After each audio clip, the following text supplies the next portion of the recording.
So Connor Tidd, co-founder and CEO of Just Vertical. Thank you so much for joining me on the Vertical Farming Podcast. Yeah, thanks. I am excited to be here and share a story. I guess given the time of year we're having this conversation, the first thing we talked about was the weather as soon as we got Where's home for you? We're based in Toronto, so Yeah. we got a few feet of snow outside right now. Yeah. So not nice. And I feel like I have to share current weather with people nowadays. It's -4 Fahrenheit, -17 Celsius. I think you have a different appreciation for the cold because I grew up in New York, so it was kind of cold there, but I think Midwest and Canadian cold is like next level. Oh, absolutely, absolutely. It's funny. You talk to people from around the world, and just the idea of a negative scares them. I'm like, no, no, we can get to like -30, -40 on a bad day. Yeah, yeah, yeah. And I think I lived in Los Angeles prior to this, and so it was you'd get to 55 Fahrenheit, and as long as you had a hoodie in the back in the trunk, you're like you're good, you're covered, for a quote unquote cold day at the beach. So I had to actually upgrade my boots, my coat, for the level of cold that it gets here. Well, you know what? It's funny. I don't know if you found this, but how quickly people adjust to the local climate. Like I got family moved out to California, and it's like they forgot they were Canadian within a year.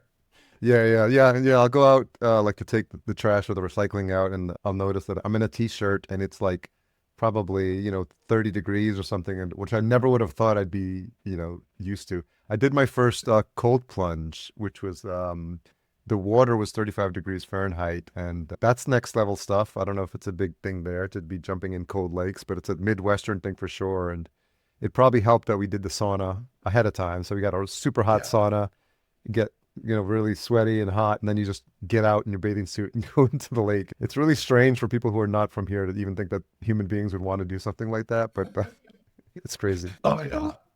Yeah. Big thing here is the polar plunge. Oh, okay. Big thing here. Were you born and raised there? Did you grow up there? Yeah, grew up here, lived across the country, Alberta, Ontario, Quebec, so Montreal, Toronto, Calgary, Yeah. and then spent some time in Europe and Switzerland as well. So Okay. I've never been able to live somewhere warm, but appreciation for the cold and the snow. Yeah. So I saw in some of your earlier work, you had a stint at Bayer as well. And I'm curious, when you were thinking about what you wanted to study in university, did you feel like the trend or what was top of mind for you was leading in this direction? Yeah, I'd say never felt it was leading in an entrepreneurial Okay. direction. I worked at Bayer, worked at a few other large organizations, and there's something to be said for a bit of a cushy corporate life. But my mindset was always around where can I make the most impact, specifically from the point of view of environment sustainability. And I looked at agriculture. I'm like, okay, we got to feed more people. Yeah. There's no more land to do so. Like we're not getting new farmland. How can we solve these challenges? So that's why I went to Bayer originally, was to look at that, and that's what led to the vertical farming side. Was really trying to tackle that challenge around how do we feed people. It's 2025. I don't think anybody should be going hungry Yeah. with the tech and the food we have now. But that was the angle. I never thought I'd be in a startup, but I ended up here somehow. What was the impetus for you to study this, or why was that something that was important for you? This idea of like feeding people, and this fact that there's only a finite amount of resources in terms of land. What was happening in your world to make this something that was top of mind for you? Yeah. So, I mean, I grew up, I worked on some small scale organic farms. So, I'd been around different types of agriculture. I grew up, not in the city, but outside of it, Yeah. kind of bordering on a forest. I'd seen some of that gobbled up as farmland growing up. And then, moving to the city, you see homelessness, you see the demand on food banks. So, that kind of set the stage for me mentally for, okay, these are real problems that we need to solve. And I was doing my master's at the University of Toronto, my master's of science and sustainability management. I saw Bayer, saw what they were doing. But my co-founder was actually working in the Arctic, Hmm. teaching Indigenous youth. And he saw the price of food up there. And it's, we're talking $20, $25 for fresh produce that's Wow. already on its last legs. But he was also working on the hard research around vertical farming at the same time. And he's like, the technology exists to grow food anywhere in the world. Yeah. Just, it hasn't been fully leveraged yet, hasn't been deployed. And that was our idea. Is like, okay, how can we take that cool technology and put it together in a way that's accessible to people? And that's how we started, and started completely as an academic project and spun out into a company. I saw that you also had some earlier experience in restaurants. You worked as a sous chef as well. I mean, I'm curious. I've had a couple of people who've had considerable experience in restaurants, and I think it helped them give them a firsthand experience to how food is sourced, what food costs, and how much waste goes on. I'm curious what your experiences were like back then, now that you're looking back at it. Yeah, absolutely. So I worked in restaurants from the time I was about 12 to Wow. 22. So I got about a decade in there. Everything from starting out as like the busboy, toaster, toastmaster at a breakfast place, all the way up to fine dining, and then I had, an upscale vegan restaurant.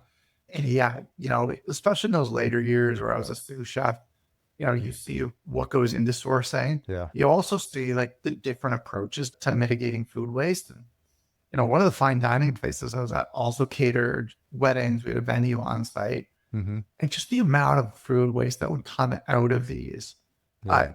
is remarkable. And, you might get 2 a.m. cleaning up from this. Like, you don't want to be wasting this, but like, there's nowhere to bring it at 2 a.m.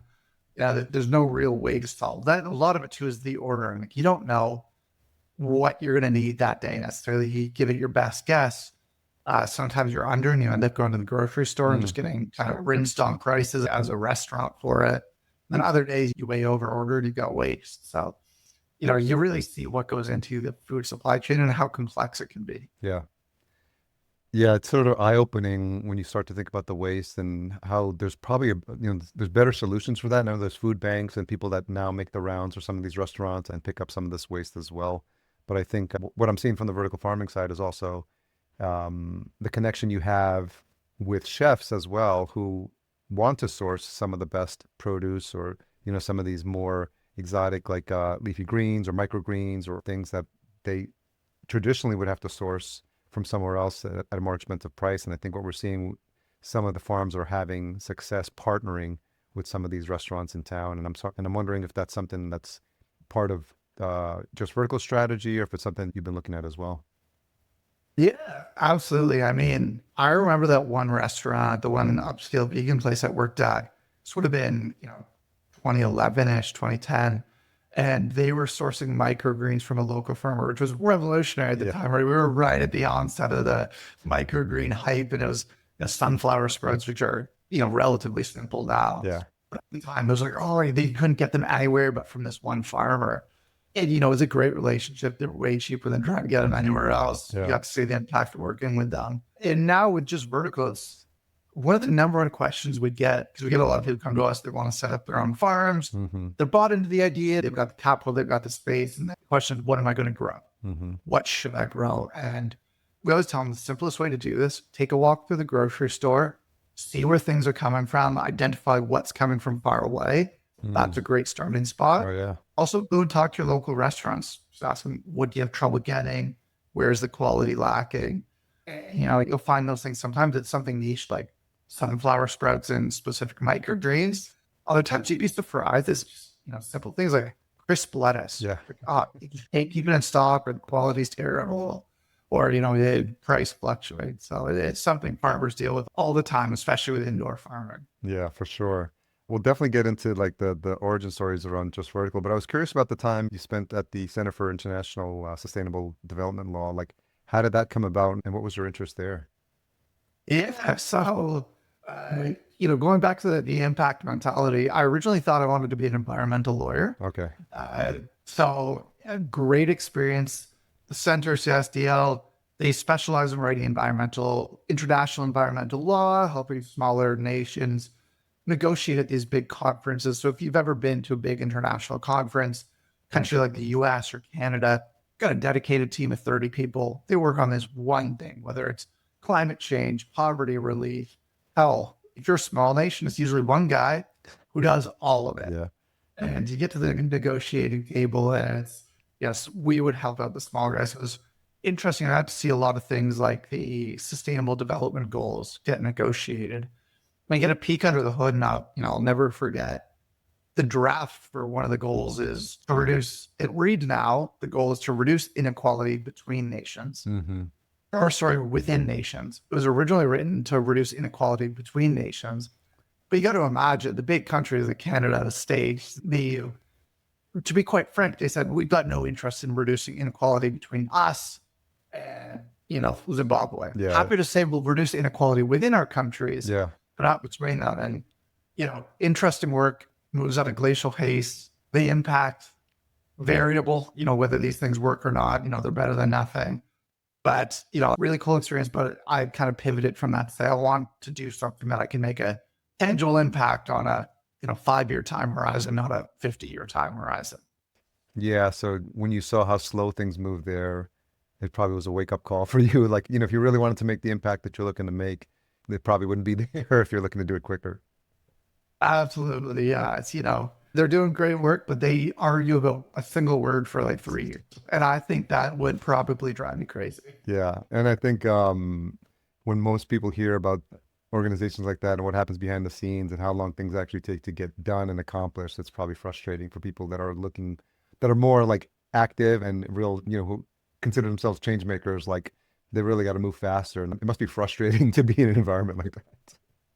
Oh, absolutely. Like I get frustrated these days trying to get my board or a team aligned on a single goal. Yeah. Imagine trying to get the entire world's governments all to agree on one thing. Yeah. It's, that's too possible. Yeah, for sure. So talk to me about the origin story for Just Vertical. Like what was happening in terms of like what you knew about the vertical farming space? How much research had you done to what was out there already? And how did you decide on the offering at the time that you launched? Yeah, so at the time, I was more on the pure agricultural side. So, you go out to Midwestern Canada or US, you see the average farm size is now well over 1,000 acres. And that's what I was familiar with, the wheat, corn, canola, soy farmers. But I'd seen the struggles of people sourcing food that they eat, your lettuces, your tomatoes, your herbs firsthand. So I was aware of it, but it wasn't, well versed in the technology or the science of it. And that's where my co-founder, who I met while doing my master's, he was my complement on that side as the hardcore scientist. And this was our capstone project was, okay, how can we build an indoor farming model that works? So originally we thought we were going to get towers and rent them out to people in their homes and they'd use them in the winter, return them in the summer when they had their outdoor gardens. Okay. Didn't quite get there, but the kind of the original thesis of the idea was how do we get the cool technology of this and build it into something that people feels like it fits into their homes. Because one of the things we said or discovered early on is a lot of people love the idea of vertical farming, hydroponics, but at the time there was a lot of tubes, a lot of lights. Yeah. Yeah. People didn't want the stigma of what looked like, quite frankly, grow up in their homes. Yeah. And so was that a conscious decision to go after the consumer market first? It was. So we started going after the consumer market on the, we chose a bit of a higher end product. So we took all the cool technology around vertical farming at the time and built it into a piece of furniture. And that became our Ava product, which we started out as targeted at the suburban kind of home, followed that up with our Eve, the half size version for the condo dwellers. And that was the start of Just Vertical and, helped us learn the ins and outs of the manufacturing because we actually manufacture all of this ourselves. We run a manufacturing facility here. Originally, we made it all out of wood. So we were running a wood shop, which was, for me, quite an experience as somebody who wasn't that handy at the time, but now pretty accomplished there. So, and then that progressed into what we now have as our commercial offerings as well, where we build entire farms. And so talk to me a little bit about those early days, because I know we have a lot of folks that are, farmers and looking to get started with projects, but like, as I imagine a first time, CEO and leader, like how do you start to think about building a team and what are the pieces and the skill sets you look for? Because, when you're first getting started, you probably need help on all fronts. But you probably, with constraints on finances, you probably can't do that. So I'm curious about your thought process as you started that. Absolutely. The biggest thing I could say from the get-go is you've just got to start doing it. You got to try a lot of this yourself because like you say, you don't have the resources to hire out. And even if you did, it takes a certain level of experience to know whether the person you're hiring is even doing it right. Are they putting out a good product? And sometimes you got to get your hands dirty and do it yourself. So the first versions, we bought them ourselves, built them out of foam and wood from Home Depot.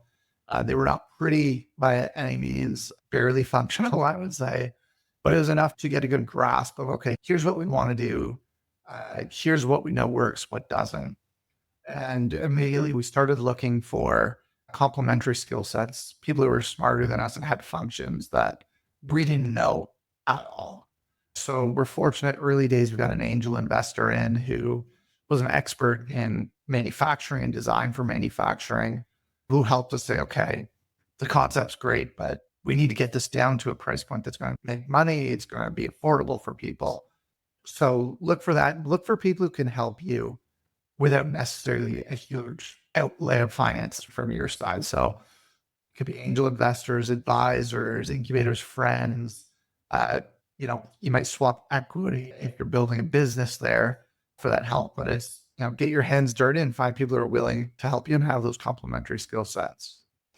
Yeah, I think that's a tough lesson for founders, or the realization that you probably have to do a lot of it yourself when you're getting started, and you have to learn the things that you're not a subject matter expert in. And there's probably, several failures along the way. And being an entrepreneur myself, I think you learned quickly how to just dust yourself off from those failures, as opposed to just wallowing in self-pity and being like, oh, that I lost a ton of money there, but I just got to try the next thing. And I've heard it described as now you know what doesn't work.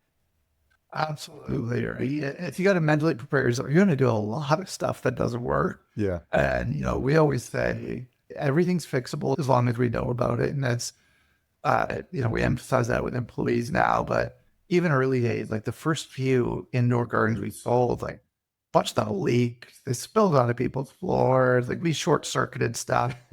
The worst thing we could have done would have been to kind of shirk responsibility and try and hide from those customer calls. Yeah. It's, we knew we had to address it head on. We'd like personally show up to their houses, like troubleshoot it, fix it. Oh, wow. Yeah. We're lucky we had some good support of early champions who probably went through 3 or 4 different gardens with us while we troubleshooted it a lot, because your customers always manage to find something wrong Yeah. with the product that you don't. I love that example because I might have shared this example a couple times here, but in the early days of Airbnb, I remember this story. The founders, like, they saw that listings that had nice pictures were doing better. So they flew out to New York City and they started knocking on doors of people who had listings on Airbnb and saying, hey, we'd like to like improve the quality of your photos. And they would go and take pictures of their apartments and they went around the city. I don't know how many they did, maybe like a couple hundred or something, but talk about doing something that, that doesn't scale, right? But you have to do that stuff early on. And it sounds like that's the mindset you had as well. Yeah, absolutely. So we still do things that don't scale all the time when starting a new initiative. And nothing beats that firsthand experience, especially if it's anything public facing, anything to do with customers. Like, you got to get that live feedback. You got to see firsthand, because the amount of stuff that theoretically should work Yeah. that doesn't, and you only realize that when you're the one there looking at it and being able to touch it, feel it, understand it. What I noticed about the products is they're very aesthetically pleasing, and there's a focus you made on, like, that you went to actually Home Depot to look at wood and to create the first products. And, now there's different types of wood you can get or colors of wood. Why was that important for you from a form function to have that as a way in terms of like the design of the system? Yeah, it's interesting because both my co-founder and I like don't own a single designer piece of furniture. We're very like simple Yeah. guys out here. But it was a realization early on that, like, if we want everybody to be growing at least some of their own food, you got to build something that's going to look and feel like it belongs in their homes. And the truth is, people spend a lot of time thinking about what goes into their house. And we never wanted this to be another gadget that kind of sits on the counter. You use it for a few months and gets thrown away. So our idea is, okay, let's make this a statement piece. Let's make it something that looks great. By doing that, people have, a built-in incentive to keep this farm growing, to keep it well obtained, keep it growing. And, to this day, we've got people who are like 5-6 years into those original units that are still coming to us being like, oh, we restock our nutrients, my seeds. Yeah. So it's all about, if this is going to be in everybody's homes, you got to build the different form factors, different colors to fit into everybody's homes. Yeah. You mentioned you've got the Eve Tower Garden, the Ava Indoor Farm, and the Eco Living Green Wall. Can you talk a little bit about like the different segment and how you think about targeting those and like who those different farms would be a good fit for?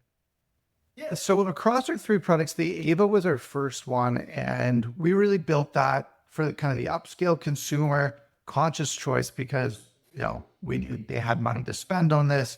They were after our survey market starting out, so found a lot of success in people who wanted that statement piece, 40 to 65 age group. But while we were talking to them, what we found is it took a little bit of education. They weren't so familiar with indoor growing at the Mm, time. And what we saw was a lot of enthusiasm among younger people, mm, but they weren't buying. And, part of it was price point. yeah, The other big thing we found was young people move a lot. yeah, You're kind of that 20 to 35 age group. Like you're going to be renting, you might be a student, then you get your first house and you move yeah. again until you get that kind of like family home. So that's where the Eve came from. It was kind of the apartment size version that people could move. They'd feel okay with it. You carry one yourself. And then finally, the Eco Wall, we came with just recently in the past year and a half as a response to the rising price of food. Is what we saw from a lot of our customers was, I love it. I love how it looks, how easy it is to use, but I want to grow more. So the Mm, Eve grows 12 plants, the Ava grows 16, the Eco Wall grows 88. wow. So the Eco Wall that's the one, if, it goes beyond just, I had a lettuce here and some garnish too. You may not need to buy fresh produce from the grocery store ever again if you're running this right. The form function on the living wall doesn't look like it's much bigger than the Ava. No, so it fits into the same footprint. Okay. The lights do come out a little further, so you've got about a foot of depth there, a little over a foot.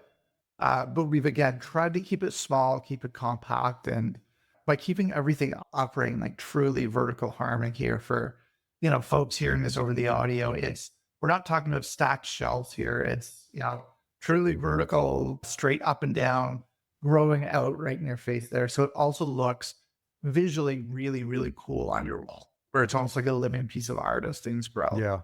And so what's the variety of crops that people have had success with on the walls? Yeah, we do a lot of your leafy greens. So your lettuces, your kales, your chards. The herbs are super popular because great bang for your buck and freshness in herbs makes a big difference. And then we also see a lot of success with your cherry tomatoes, cucumbers, strawberries are a bit of an exercise in patience. They're a lot of fun to grow. And hot peppers have been quite a hit. And I'm curious also, you had a recent announcement of a partnership with New Leaf. Can you talk a little bit about that? Yeah, so we started on the consumer side of the business, and as we grew, we expanded into the commercial side using the same technology where we now build uh, large scale farms around the world, anything up to 100,000 square feet Oh, for other people. New Leaf is one of our partners. They're based out in Calgary, and they do all the IoT for us. So we're okay. hardware guys Okay. in the sense that we manufacture the hardware, we can design the space, we can renovate your space, and make recommendations around HVAC, but we don't manufacture controls. So they're our control system provider, and we work with them on a ton of farms. Just did one out in Red Deer, Alberta for a food bank. That was great. They're growing a ton of church meats up there now. What's been the biggest shift for you moving to like to consumer and now, working now in the commercial space? There's different challenges. Obviously, you had to partner with someone like New Leaf who had that subject matter expertise. What else has been like new challenges, new questions you've had to ask yourself? Yeah, I mean, it's scale in a different way, right? Where we've got thousands of direct consumer customers, which they present a scale challenge, for example, on support. But it's easy, like the manufacturer, it's the same thing over and over again in different colors. Like we're really good at building those. But when we go in and build a farm that can be tens of thousands of square feet, it's an intricacy and a scale challenge on making sure all the hardware works together, making sure the systems talk to each other. And the stakes are a lot higher, right? If you kill your plants at home, it sucks. Yeah. People do it. Yeah. If a farm shuts down, this is somebody's livelihood. Yeah. And that, if that's down for a day, that's got a real tangible dollar value that has a real impact on people's livelihoods and getting people fed. So the stakes are a lot higher and you can't make any mistakes there. So what's been the approach there in terms of like roadmap and what you have planned and for growth there? Because it seems like you said you've had established success with the consumer models, and it seems like that's going well. And then like there's obviously more competition now in the commercial space as well. How do you think about, creating a differentiation there for just vertical? Yeah, our big thing that we always push is accessibility and easy use in this technology. We view our role as understanding all the really cool science that goes into making great LED lights, great control systems, great nutrients, and integrating that into a package that is easy for farmers to use and grow with.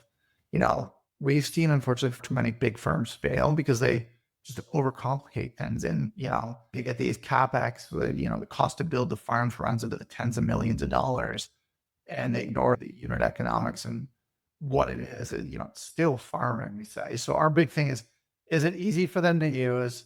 Does it make sense? And if something is wrong, can they fix it? That's really what we push is farming's still farming. We're going to make it easy for you to do. We're going to give you a plan, and your success is our success. Do you feel like the ones that have success, or someone who makes an ideal partner or farmer for you, is someone who's got a solid plan about not only growing it, but what they're going to do after the crop is grown? Because that's obviously a big part of it, right? Like, what's the market? What's their go-to-market strategy? What are they going to, do they have a plan for that as well? Because I think farmers can be strong farmers, but may not be the best marketers and salespeople. Absolutely. We always say, when we're in the first calls with them, the hardest part is selling it is we'll make sure you're growing well. Like that's an equation of, do we get the electrical? Do we get the HVAC? Do we get the nutrients? All that. We've done that before. We know how to do that. It's all about the offtake markets and how you're going to sell this. And is it going to make sense? So one of the first things we like to do with them is a financial model and say, let's go ahead. Let's make sure you know where this is going to go, how you're going to sell it, and at what price. Because the worst thing we see is, people who think about it backwards and say, the growing is the hard part. And you hate to see somebody sink, what can often be a few $100,000 or millions of dollars into a facility and then kind of lose their shirt on it. And, I think this happens in any rapidly expanding tech industry. Is there are a lot of people, unfortunately, who are willing to just sell without the regard to that end customer. Versus for us, it's, our best advocates we know are going to be the people who are successful. So we're invested in making sure they're successful down the road. And one of our biggest channels of growth is expansion farms from people who are growing, they're profitable, they're expanding. When you look at what the folks that have had success that have partnered with you on the commercial side, what are the traits, of someone that's either a farmer or someone who's coming to you? Like, what are you looking for to see if they have a good chance of success? Yeah, it's, if you think your basic qualifiers, like, okay, are they going to be able to do this properly? Like in terms of space, capital, the worst thing that we can run into is somebody wants to cut corners. So we often see this where somebody's got an idea where they want a 10,000 square foot fire with 100,000 plant sites from the get-go. They may only have half the capital. So they say, oh, I'm going to buy this on off the shelf, uncertifiable HVAC system from overseas. And it's like, no, please don't do that. Like, often advocate, start smaller, work your way up to it. Like, you don't need to go big right away. So people who understand that kind of stepwise fashion. So we get a lot of people who say they buy, 2 or 3 commercial racks from us, get their feet wet, work it out, and then expand. And, you gotta have that diligence. You gotta have that long-term view that this is not going to be it's not a get rich quick scheme by any means. You're still a farmer. It's hard work and it's going to take some time. Where are you seeing the most growth in terms of like regions? Are you staying local, or they're just all the markets are open to you right now? Yeah, so we've done projects all around the world. We just wrapped one up on the Ukrainian border. Oh, wow. So it's like, we can build these in all around the world in kind of active conflict zones. What makes the most sense and, related to this and who makes an ideal farmer? To often people have an unfair advantage for some reason. And that may be anything from they've got on-site power generation. So they've done these partnered with solar farms or data centers, and maybe that they're going to be the end consumer anyway. So, and we've got projects where it's going into food banks, like we said, or partnered with restaurants where they're already paying a bit of a premium, or it's somewhere where they've got the space for cheap and they've got an existing labor force. So we can do these projects globally, but it's often people who are looking almost at a vertical integration play, Yeah. saying, how can I own and control more of my supply chain? Or finally, it's some of our food is very expensive. So food deserts, remote areas, etc. Yeah, congrats on those new projects. How did the project in Ukraine come about?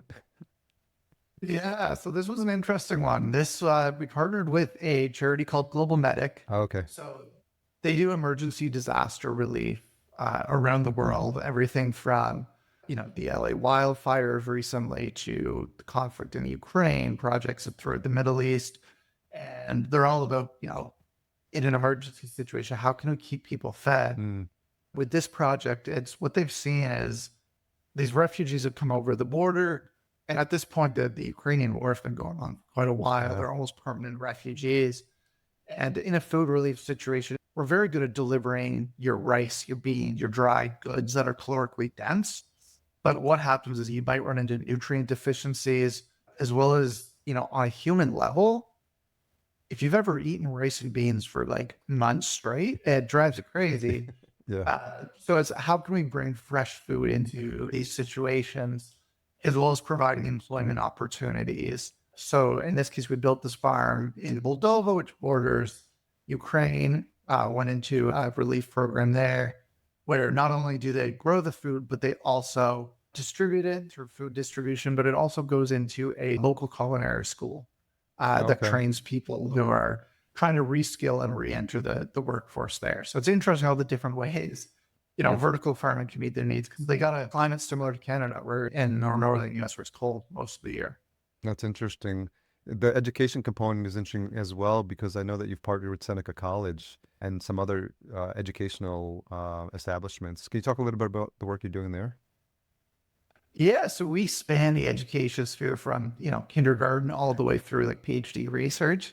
With Seneca in particular, we've done some really cool work with a container farm we built for them there, doing research on the actual nutrient density within the crops and how you can either manipulate that with watering cycles, different lighting with different nutrients into the water.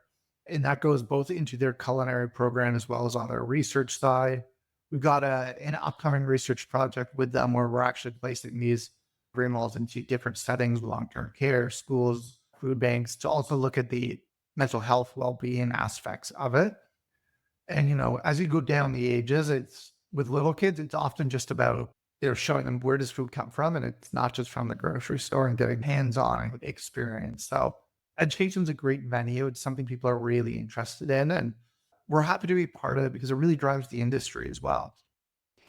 Yeah, I imagine it's an interesting way for folks who are in the education space to get introduced to the vertical farming projects. And I imagine some of them, when they leave, it's something that's now top of mind for them. And it's either something they may be interested in pursuing further as a farmer or as a business opportunity. Absolutely. And, it's interesting because agriculture, your traditional agriculture is facing a bit of a crisis of like, there's not a lot of young farmers out there who want to be doing this. So it's interesting to see the interest in vertical farming, I think, because it's got that tech spin to it. It's very cutting edge, it's revolutionary. So hopefully keeps youth interested and keeps that talent pipeline flowing because people need to eat. We need farmers of all kinds. Where are you seeing the need for more innovation in the vertical farming space? I know that you have obviously, because of the nature of your system, you work with seeds and seed pods. And I know there's people that are working specifically for, creating strains of seeds that are for vertical farming, because traditionally you take traditional seeds and use them in vertical farming spaces. And I'm curious what you're seeing in terms of any innovation happening on that front. Yeah. In terms of the seeds, we work with a manufacturer or a breeder who specializes in seeds for indoor farms, Okay. whether that's resistance to things like powdery mildew Okay. or, really simple things like changing the way the leaves spread on a head of lettuce so that when you harvest it, it can be harvested as a loose leaf a lot faster. Oh, that's Right. interesting. These are things that fundamentally change the unit economics of farming. I think that's really what it boils down to when we look for innovation is what makes it more profitable and affordable for farmers, both operationally as well as an upfront capital cost. So, we work with our partners on lighting, control system seeds, and then internally we're always pushing for how can we reduce our cost to manufacture? How can we be more efficient in like how we build these molds, how we manufacture, how we ship, how we package, so that actual starting cost is reduced there for the farmer. I'm sure the answer to this question changes every day, but what's a tough question you've had to ask yourself recently? Yeah, it changes all the time. We're in such a dynamic environment with food prices. I mean, North America being based in Canada, there's a lot of tariff talk going on. You're fielding a lot of calls about, okay, if we have a 25% increase in the cost of produce going across the border, so how are we going to deal with that? Because you go through the grocery store, pretty much everything's made on our shelves is Mexico, Canada, US. So we're always dealing with that. It's always a tough question, like, how do we support that? And, as somebody who comes at this from a sustainability, food security space, I'm always like, okay, let's go for the charitable initiatives. Let's do this at cost. Like, how can we help out best? But you got to balance that with the business interest. We've got employees, we've got investors, we've got shareholders. It's okay, how do we balance that while still being profitable and growing as a business? So it's always a question for me, how can we make the most impact and get people fed while still being able to grow and support our employees and their livelihoods? Yeah, I saw that you also posted recently about the closure of AeroGardens, and I think, that's top of mind for people as well. It's like, what's the model here, and is it sustainable? And, people probably get nervous when they see news like that. So, why was it important for you to kind of address that head on? I mean, AeroGarden was the name Yeah, in consumer indoor growing, right? Like we saw them get essentially acquired by Scott's Miracle-Gro. Like yeah, that's, if you were to look at presentations given to venture capitalists by people in the indoor growing space, that's what they talked about. yeah, So to see them shut down was pretty shocking for us, for the industry. But it was important for us to address, like, look, things happen. We get it. We're here to stay. We've got a long-term vision. And, their downfall from our view is largely attributed to there's about 1 million AeroGarden knockoffs now on yeah, Amazon. yeah, And for us, that's why it was important for us to be the manufacturer because we control the cost, we can control the design. Saying like, there's no one who does what we do. And even if somebody tried to, like we've got that mode, that protection. And we also like intentionally don't gouge on pricing. Like we do fair pricing to protect against that. yeah. And we just really want to reassure the market. Like there's ups and downs, commercial consumers, seeing it all. We're here to stay. And we think this industry is going to make a difference in the world. Yeah, that makes a lot of sense. I'm sure that was helpful for people to see that. So, as we wrap up this conversation, I like to leave a couple of minutes towards the end of these conversations for any thoughts you have. Because of the nature of this podcast, we get a lot of your colleagues in the space, other CEOs and founders in the vertical farming space listening to the show. Is there any thoughts you have or messages you have for the vertical farming industry, controlled environment, agriculture space that come to mind for you in terms of, thoughts you have in the spirit of like more collaboration? Yeah, I mean, we're always working with new partners. So we always encourage people like reach out, have a conversation with us.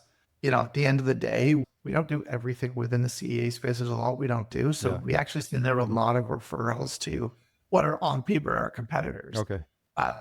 We're here to see the industry grow and collaborate with other folks. So like reach out, like there's always partnership opportunities. And, some of our greatest kind of advancements that were like leaps forward came from advice from our partners. So I think we move forward a lot better together than separately here. Yeah, that makes a lot of sense, and it's consistent with the messages I've heard from other folks who've been on there. So thank you for sharing that. So website is justvertical.com. Anywhere else you want to send folks to connect with you? Yeah, if you want to take a look at the commercial stuff, it's just Okay. commercial.justvertical.com. There are links. Feel free to connect with us through there. Reach out to me on LinkedIn, Connor Tidd. Always open to chat. And if anyone's going to Indoor AdCon, we'll be there in March. So Okay. I'll be there as well. We got to make sure to connect. awesome. Yeah, Yeah, yeah. yeah. We'll see you there. Stop by the booth. And it's going to be my first time going. Oh, So I'm great. excited. Yeah. It'll be nice to see the units are you going to have a unit on display as well? Yeah, we're going to have one consumer unit and then one of the commercial systems there as well. Oh, that'll be great. Well, yeah, I'll be looking forward to connect, and we'll have all the links in the show notes as well. So I appreciate you making the time and sharing your story. It's always fun to there's so many interesting companies in the space and it's hard to keep up sometimes. So it's when I get a referral or people reach out or I see something in a news post, I forgot how we originally got connected, but it's exciting to see what's happening and exciting to see people that are succeeding in the space, especially if like, you just mentioned news about AeroGarden, and I think people that there is a way forward where companies can be successful and profitable and do good for the community and their consumers. And I think you've provided a really good model for how to do that. So I appreciate you sharing that inspiring story. Yeah, absolutely. Happy to be here. Thanks again for your time, Connor. Appreciate it. Yes, thank you.